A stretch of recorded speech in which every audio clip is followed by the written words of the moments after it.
Hello and welcome to the Mindful Movement podcast. I'm Les Raymond, and Sarah Raymond. so the two of us have decided to take some time to chat with each other, catch up, and catch up the audience too with what's going on with the Mindful Movement. So thank you for tuning in today. Always grateful for the audience and for all the support along the way. Mm-hmm. How are you today, Sarah? I'm doing pretty well. It's lovely spring weather here in Maryland. It's one of my favorite times of year.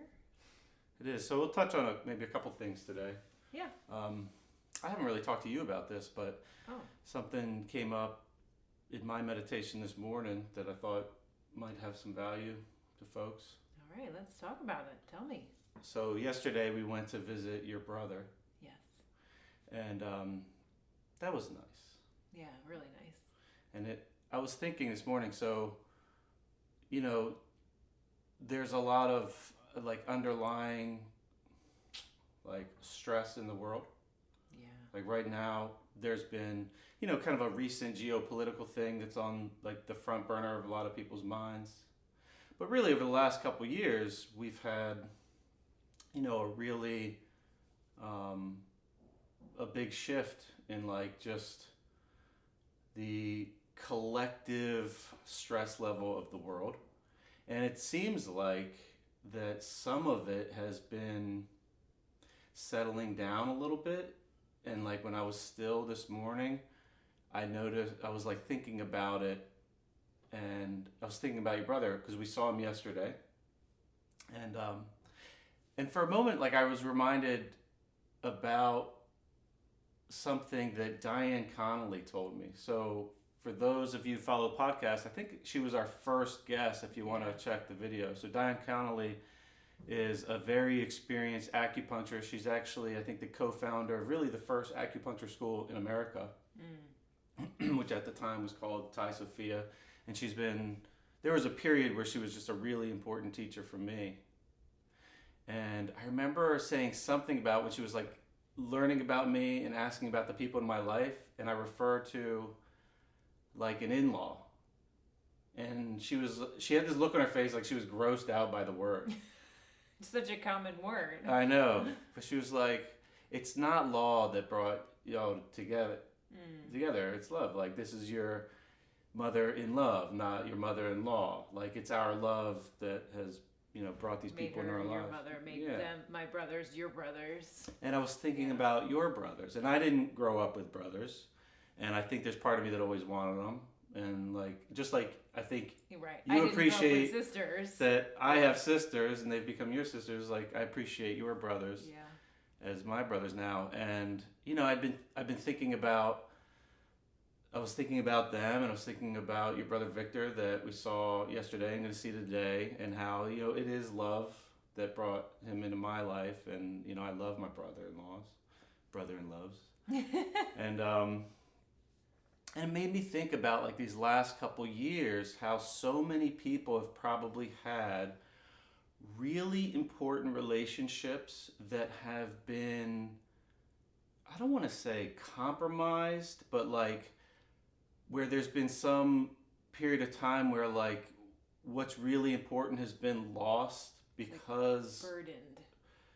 Yeah, because of so many things going on, not just the underlying increase in the general stress level that everybody's experiencing. And we all know that the more stressed we are, the less clear-headed we are, not just in our behaviors, actions, but in the moment, in our relationships, and in the way that we show up.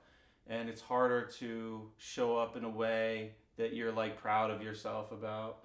And I was thinking about a recent incident where he was at our house, and it reminded me of a meme actually, where it was there was so much device, and there still is, unfortunately. I mean, there was just a heated divisiveness, whether it's political, just all this weird tribalism that goes on in the world. And there was a meme that was if you want to save money on holiday gifts, talk politics at Thanksgiving.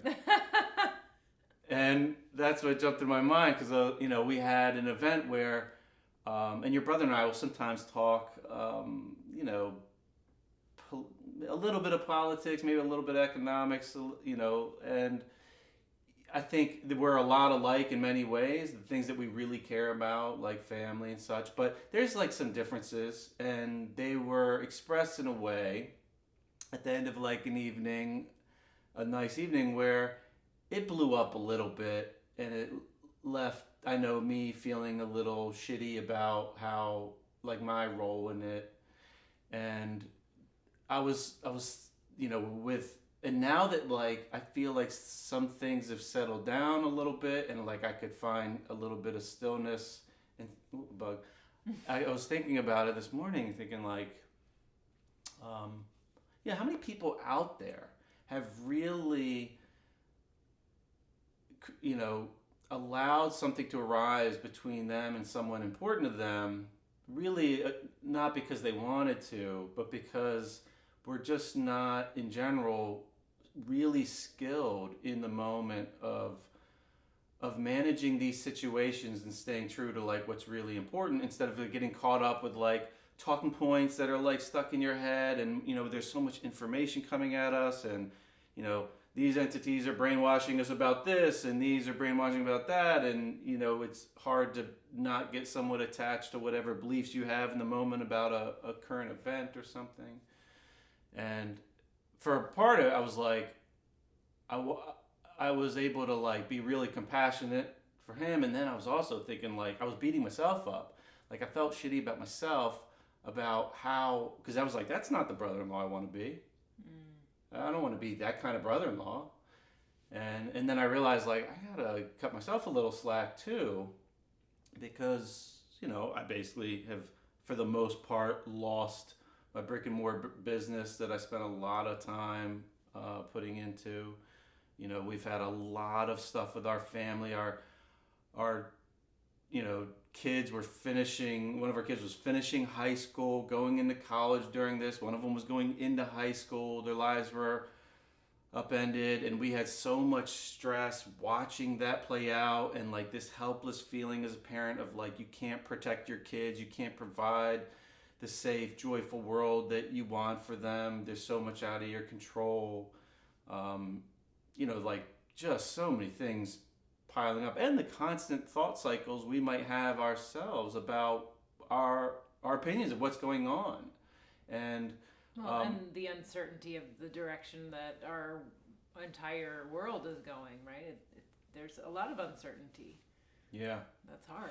Yeah, so that's an ongoing thing to navigate, not just within our own minds, but obviously in the way that we interact with through relationship with other people, or even other things in our life. And I don't know. I was just thinking like I hope or I wonder if there is even though there's like a new thing being. I don't want to say fear-mongered, but like there's a new scary thing that people are talking about.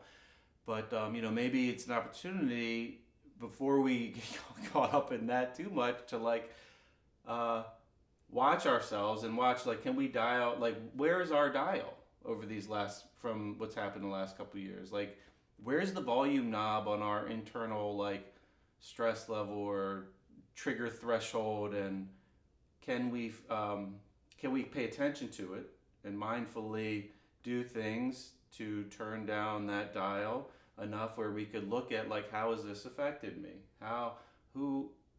Like I think of other relationships too, like that have clearly been, some of them dismantled over these last couple of years for various reasons, and many of that have been just altered in a negative way, and it's like nobody wants that.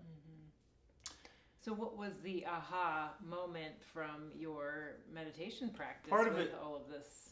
Yeah, so the aha was like one, it was like aha, I could see this a little clearer now. Compassion, more so for myself, I think, because I don't think I felt good about myself. About how I showed up in like a certain event, and then like yesterday when we saw your brother, like it was on my mind, and it was like I want to have a great relationship with him, regardless of like how we feel about whatever. Like you're clearly not going to like agree with all the people in your life about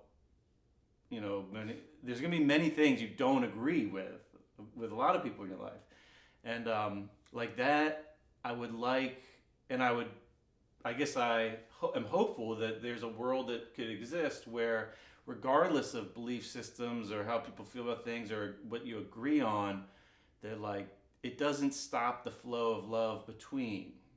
And that's not interference. It's just like more of an ebb and flow to help navigate conversation and like which direction conversations go. So I guess that's a little bit what I'm thinking about. And Can I give my take on that? Sure. Yeah, that was blah, blah, blah, blah. So, yeah. Well, it was a lot of things going through your mind during that process. So you needed to articulate it. And I appreciate that. I think that because we know science has explained to us that 95 to like 98% of our actions and habits and beliefs are run by our subconscious mind. When you're in the moment of having that debate, that normally, you and he can have loving debates, good-natured debates, and for many years you have done that, and in the moment where you're having a debate that starts to become a little less than loving and a little less than good-natured, and you start to judge yourself, that is an opportunity to bring more about yourself into consciousness.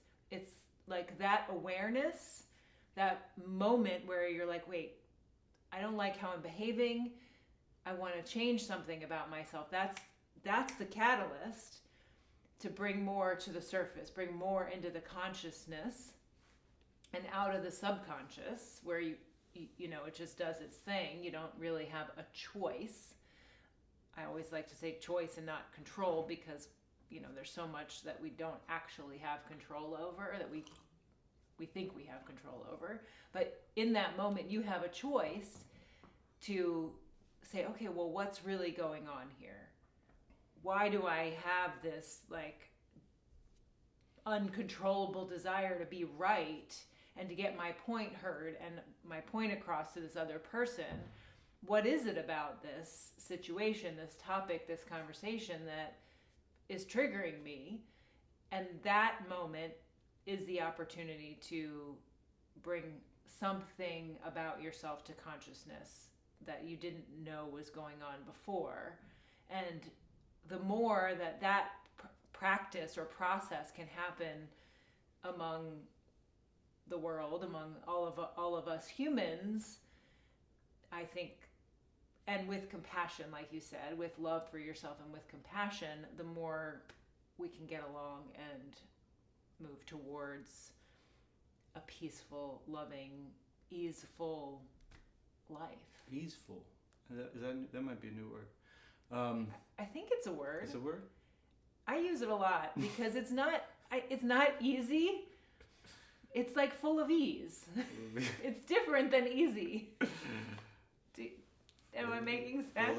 Yeah, you might be full of about that new word. We'll see. So I'm gonna coin the word. It's funny. You recently mentioned it. I think we were talking about that very topic, like kind of being able to notice in the moment of like a trigger and like why am I doing this? And you said you proposed the idea of having like a safe word. You're like when people are doing like bondage or like creative sexual acts, so like they might have a safe word. Right. They're like, oh, too far. Like where when you recognize me across the room getting triggered, you could be like popcorn or like whatever the word. What was the word you recommended? I don't remember, but I think I heard that somewhere. I didn't come up with it on my own. I don't recall exactly where I heard it, but I think it's a great idea. Like, I know you very well, and I know what you're working on and what upsets you and what you want to grow and improve, or what category, what area of your life you want to grow and improve on.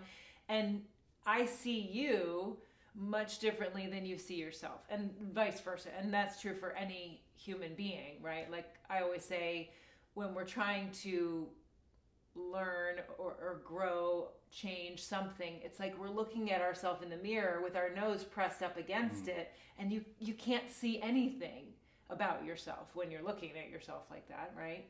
And it can take someone that loves you and knows you and knows what you want for yourself to like pull your nose away from the mirror and allow you to look at yourself from a broader perspective, or farther away from the heated moment or whatever it is that you're want to change. Well, maybe we should start a poll about a potential word. Or That's great. So in the comments, let us know what our trigger reminding word should be. And we don't have a lot of time today because we do have a dozen people coming that we have to start cooking for. Yes, that's true. Before we, I guess, share with what's on the horizon or any offerings we have now, is there any other topics you wanted to discuss with me or to share? Well, I actually haven't talked to you about this yet either. Uh-oh. So we're doing a lot of this conversation in a public way. But as you know, I'm working on a master coaching certification training program, and it's a 9-month-long program.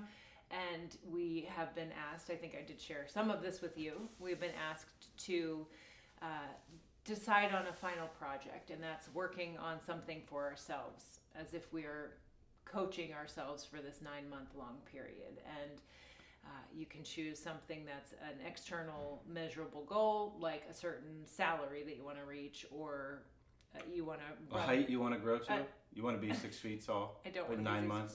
6 feet tall. Or like run a marathon, for example. So Good. Those are options. Or you can work on something more intrinsic, like tapping into femininity or sexuality or emotions or whatever it might be. And this is a lot harder to decide for me than I ever thought it would be. You said sexuality is an option? It's an option. Thanks for that. Anyhow, so originally I wanted to go towards the external goal. I think that's my instinct. I do a little bit better with the external goal. According to who? According to me. Oh. This is about me. Do you want to put your 2 cents in on that? So I think, according to me, I do fairly well with planning and goal setting and reaching goals, even if they're not like perfect. But I think I do pretty well with that. I'm organized. I'm task oriented. I like to plan. It makes me feel safe and in control. So that was my initial instinct, was to go down that path. And then I had a friend who, she pulled me away from the mirror and she suggested that, you're good at that. You're choosing something that you can be successful at. But in this container, in this program, that's not why I'm doing it, right? I'm doing it, aside from the skills that I'm learning and the content and the knowledge that I'm learning, I'm doing it to grow, experience personal growth for myself. And so she very lovingly said, maybe you want to lean into vulnerability a little bit. And immediately there was like this resistance, like, okay, I know I need to explore this a little bit if I'm having this instinctive response. And were you like, oh, I'm sorry, I have a call coming in. I gotta go. We were out walking, and so I couldn't run away. I couldn't run away, right? We were halfway around a 3-mile lake, and so you didn't pretend you had like a bowel issue and you had to bolt to the bathroom? I kind of wanted to. Get me out of the conversation. But she's a very good friend that I have come to rely on, lean on, be willing to receive support. And so I wanted to hear what she was saying, even though it was a little bit uncomfortable. And I have learned over the years that when I do have that resistance and that discomfort, there's something to like explore. So anyhow, in this program, I've been working with the other participants, and we like trade coaching, and I've been coached before. I've done my own coaching, and I'm really trying hard to approach this whole experience with openness and with a beginner's mind. You know, not experiencing it in a way that, oh, I already know that. I want to learn everything I could possibly learn, get to know myself as well as I can, and have this experience as fully as possible. So in working with my team members, they suggested leaning into emotions and kind of being more open with emotions. And so the reason I'm telling you this now is the recommendation in my coaching session was to talk to you about my emotions more. Oh, I'm involved.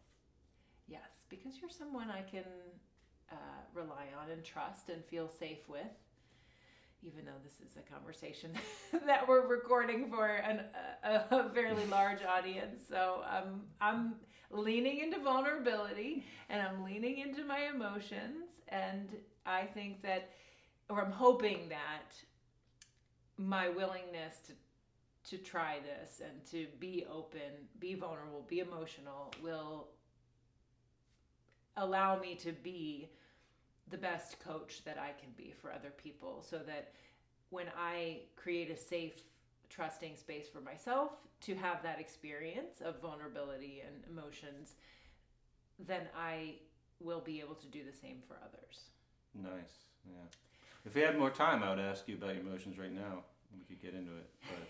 But I don't need to talk about them. I just wanted to ask you for your willingness to hear me at times. Oh, heck, yes. Now, do I have to listen? That's part of hearing me. Oh, okay. Yeah, it would be my honor. Well, thank you. So that's all I wanted to talk to you about. All right.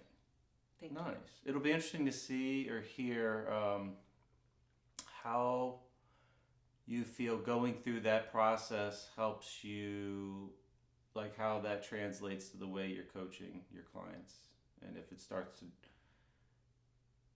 I already think that this experience, I'm 2 weeks in, and I already think that this experience is helping me have more skill, more openness to my clients. I mean, Nice. I think I'm good at what I do.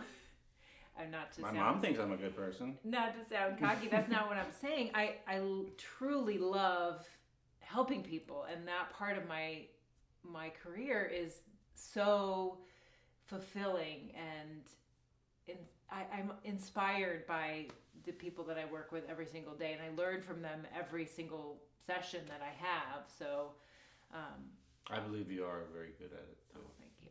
And I guess for a reminder, if you're watching this and you don't know that's available, Sarah does offer one-on-one private hypnotherapy sessions for those that are ready, and it's a good fit. It's a couple-hour process, and then there's a follow-up too, right? It's Oh, yes. Right? So the hypnotherapy sort of package is a 2-hour session, a personalized recording, and then a half-hour follow-up session after listening to that recording for 21 to 30 days. So the half-hour session is about a month after. Correct. Yeah. So that whole package as a whole is available. But what I would also like to offer for the next couple months, for this master coaching certification program, I need practice hours, which, I've done a lot of coaching hours in the past, but this is like a master certification. So I am going to be offering 1 hour coaching sessions for 25% off for the next few months while I'm getting those hours for my final certification.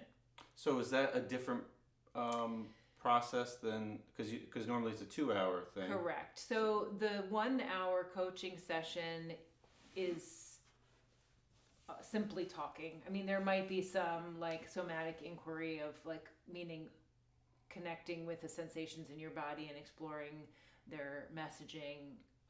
So that might be part of it. It just really depends on the individual what tools we would use. It just won't have the hypnotherapy component?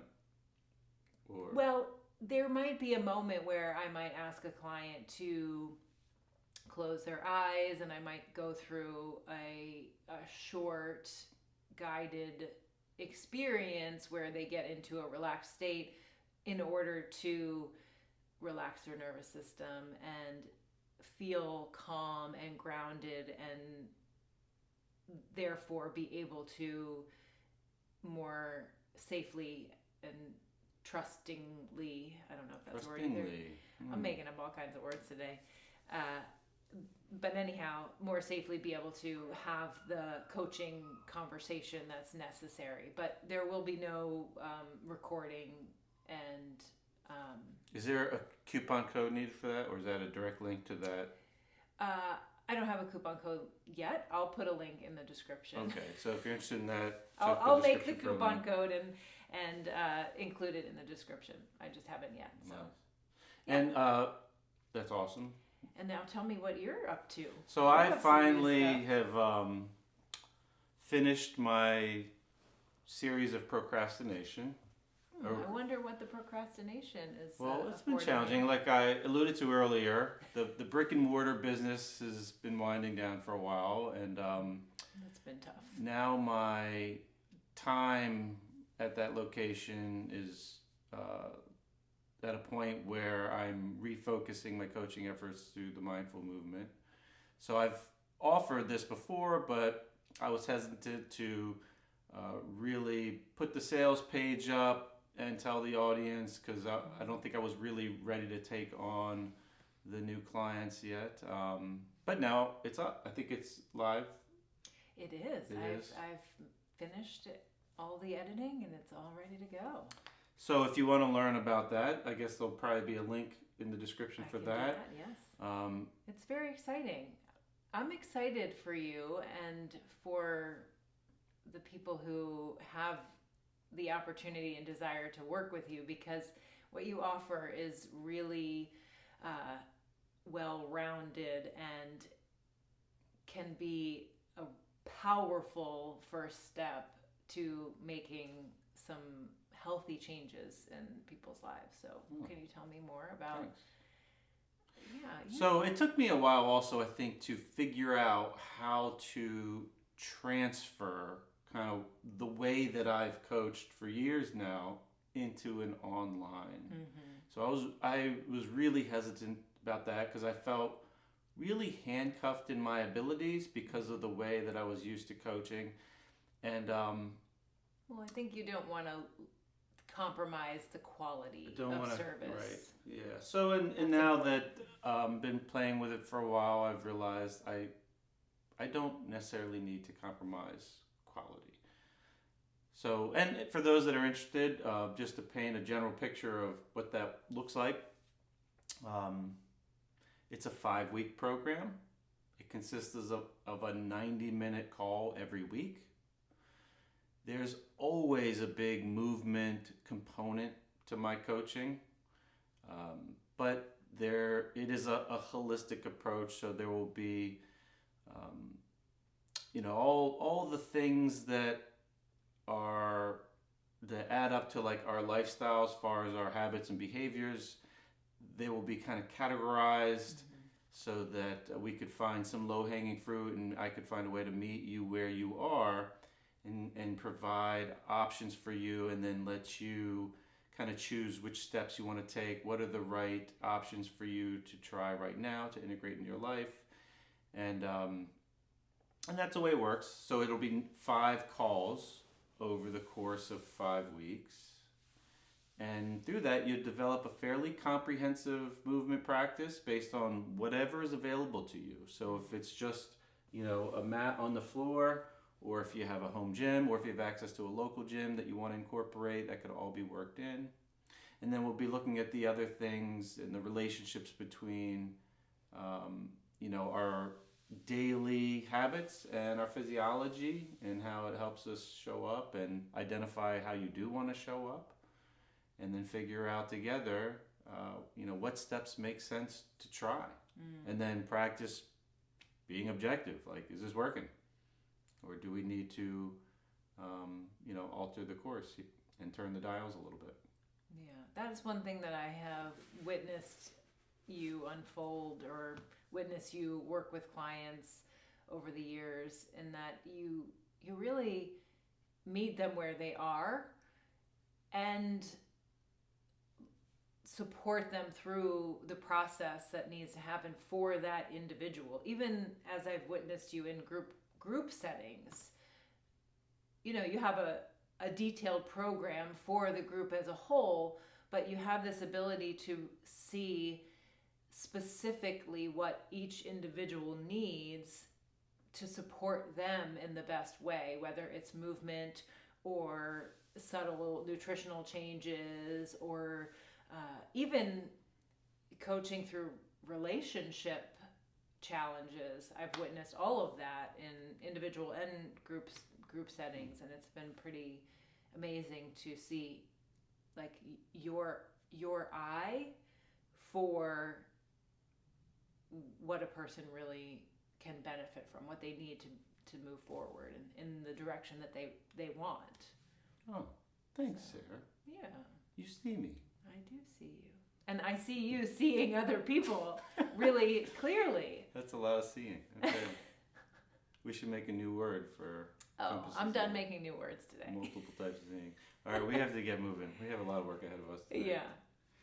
Yeah. Thanks for sitting with me. It's been nice. Thanks for those kind words. And for y'all out there, thanks for tuning in and listening. And if you have any questions, please put them in the comment section. And if you have more questions about those offerings, feel free to send us an email. And actually leave questions, any questions you have, not necessarily about the offerings, but in the comments. And we are planning to do a question and answer show episode. So that would be nice. Leave us your questions, and we'll answer what we can. All right, everybody, that's a wrap. Have a great day.